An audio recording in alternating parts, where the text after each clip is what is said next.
Hello दोस्तों, नमस्ते, जय माता दी। मैं अपने चैनल सोना मोदी लोकगीत नेहा दिलीप दोनों का आप लोग का स्वागत करती हूँ। एक छोटा सा बहुत प्यारा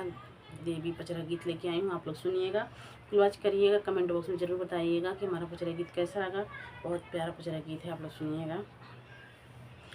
धाइले चरनिया मैया दिहलिउ नाया सिसवा हो कि काउलै के ना हो कि काउलै के ना मैया जाई अपने घरवा हो कि काउलै के ना मैया जाई अपने घरवा की काउलै के ना धाइले चरनिया मैया दिहलु नाया सिसवा हो कि काउलै के ना कि काउलै के ना मैया जाई अपने घरवा हो कि काउलै के ना धानवा जदेबै बेटी लूटी पाटी जइयो बिरनवा देवैना हो बिरनवा देवैना तोरे नैहरे कैसनवा हम बिरनवा देवैना तोहरे नैहरे कैसनवा हम बिरनवा देवैना धाइले हम चरनिया मैया लुनाया सिसवा हो कि काउलै के ना हो कि काउलै के ना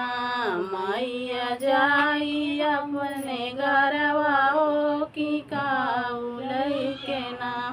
धाइले हम चरनिया मैया दिहलिउ नाया सिसिया हो कि काउलै के ना हो कि काउलै के ना मैया जाई अपने घरवा हो कि काउलै के ना मैया जाई अपने घरवा हो कि काउलै के ना महला जदेबै बेटी टूटी फूटी जइयो सिंदूरवा देवैना हो सिंदूरवा देवैना जुग जुग जियै तोरे सजनवा हम सिंदूरवा देवैना जुग जुग जियै तोरे सजनवा हम सिंदूरवा देवैना धाइले चरनिया मैया दिहलिउ नाया सिसिया हो कि काउलै के ना हो कि काउलै के ना मैया जाई अपने घरवा हो कि काउलै के ना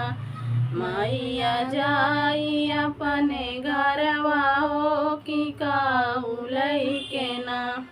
धाइले चरनिया मैया दिहलु नाया सिसवा हो कि काउलै के ना